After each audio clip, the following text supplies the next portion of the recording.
Hey y'all, Dennis Backyard Barbecue. I found a recipe online. Actually, one of my buddies sent it to me. It's a barbecue pork tenderloin recipe. It's pretty simple. It looks like it's going to be pretty good. It's got some ingredients I never would have thought to put in a marinade for a pork tenderloin, but we're going to give it a go. So I've got everything together. Let's get to it. All right, so let's get started. It calls for half a cup of your favorite barbecue sauce. Well, I just happen to have some that we make. Y'all have seen me use this before. So we're going to dump that in there like that. Then we're going to need a quarter cup of grape jelly. So I got my Berry Hill grape jelly from Aldi. I'm glad I discovered Aldi. So we'll need a quarter cup of grape jelly. Not a big fan generally of grape jelly, so curious to see how this is going to work out. So let's go ahead and put that in there. I didn't want to freelance too much because I haven't tried this recipe before. This is a new recipe for me. So we'll see how it turns out. If it turns out good, we might mix it up a little bit next time and try some strawberry, raspberry, something like that. All right, now it also calls for your favorite hot sauce, sriracha or whatever. I'm going to use some Frank's Original because I have some. There's Mr. Frank. And we're going to need 2 tablespoons of Frank's hot sauce.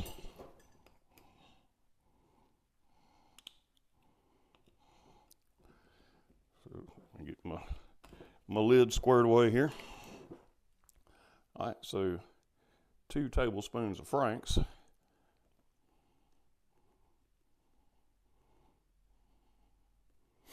Or 1.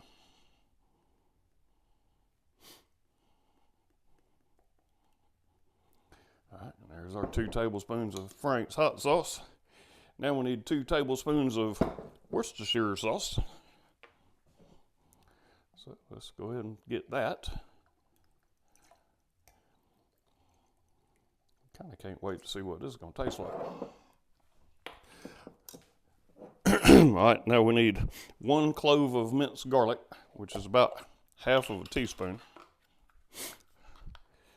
So let's put that in there. And then we need 1 teaspoon of black pepper. So let's put 1 teaspoon of black pepper in here.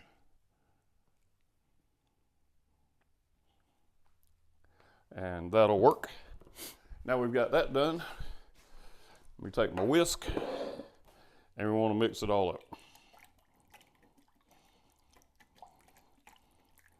Try to get that grape jelly broke up so it'll just thicken up the marinade.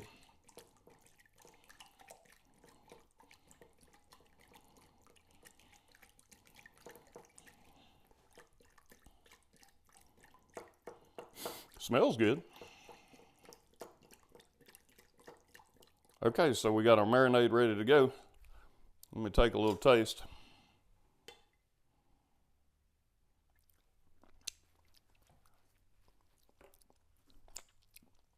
It's interesting, I will say that. All right, so we're going to leave that like it is for right now. Let me get the pork tenderloin out. All right, so I've got my pork tenderloins. I'm going to clean them up a little bit. Just get some of this excess fat off of here. Okay, so we've got them cleaned up. Now I'm just going to score them, and that'll give this marinade a chance to get down in there. Give us a little bit more flavor on the meat. This is not part of the original recipe. This is just me being me. And I've found that over time, scoring the meat does help with seasoning. You don't want to cut too deep, just maybe 1/4 of an inch.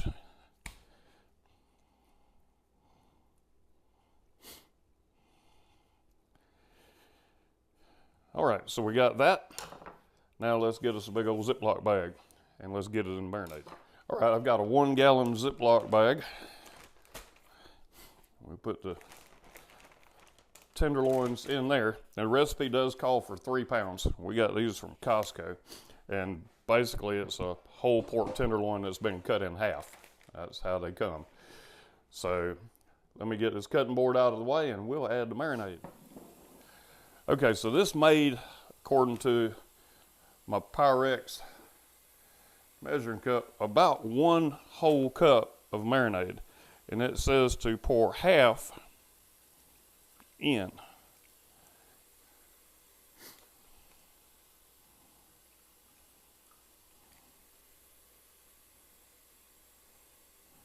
So we're going to pour till we get about half, and then it says to save the other half to coat the meat with after you cook it. All right, so I got the bag sealed up. Let me flip it around real good, get that marinade coated all onto the pork tenderloins. Okay, so we've got that all coated. Now I'm gonna stick this in the refrigerator for about 4 to 5 hours. It says you can do it overnight. It says minimum of 1 hour. So we're gonna stick it in the fridge for about 4 or 5 hours, and we'll take it out, let it get back to room temperature. And when we throw them on the grill, we're gonna pull them about 135, 140.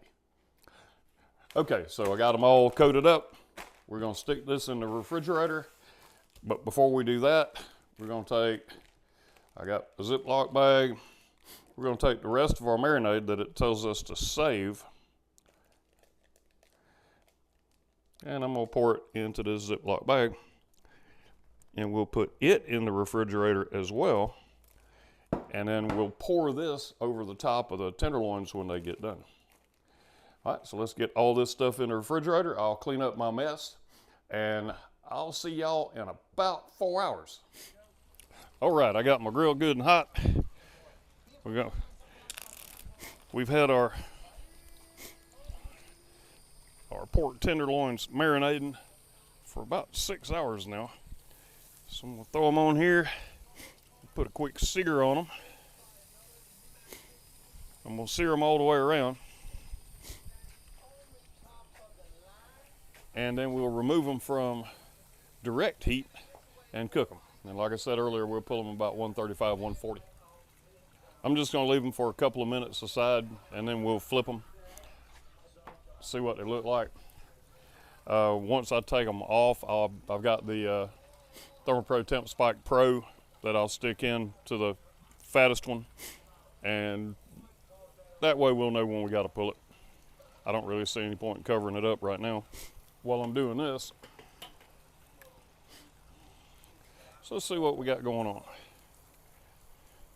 Got a little bit. Leave it a little bit longer. Let's check the skinny boy here.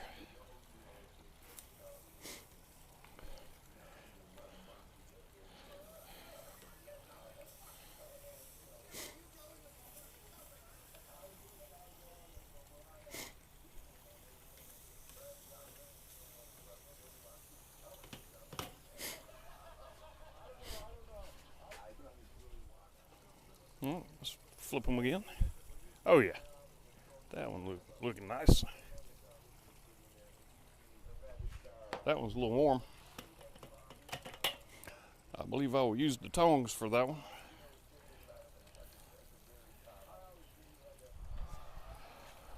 All right, that's about 4 minutes. I did move them around. I put the big boy over the hottest coals. I'm happy with that. Now, let me get my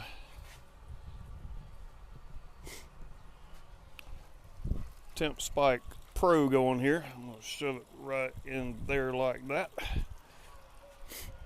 Now we're going to cover it up, and we'll let it roll for a little bit.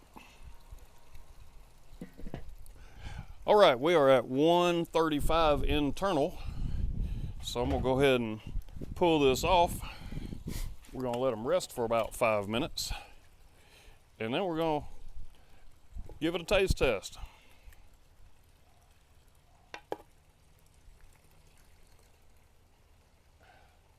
I want to let them flop off onto the ground. Okay, so total time to cook, including searing, was 30 minutes. I pulled it at 135. It came up to 138. I'm going to leave this one whole for right now. Let y'all come in here and take a look. Let's see. Look at the juices coming out of there.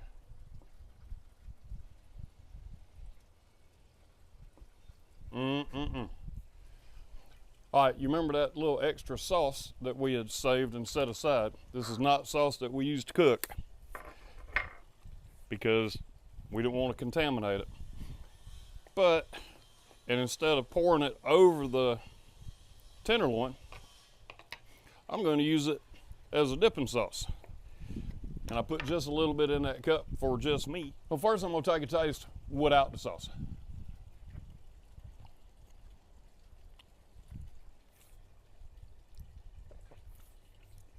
That's pretty good. Let's take it with the sauce.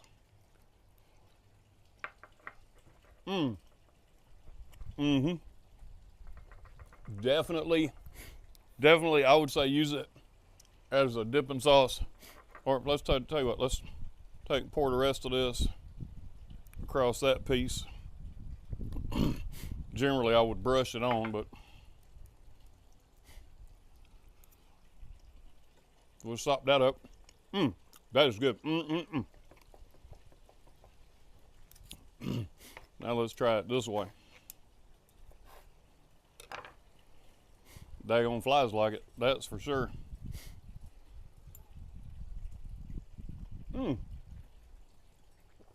I like this. I will be doing this again.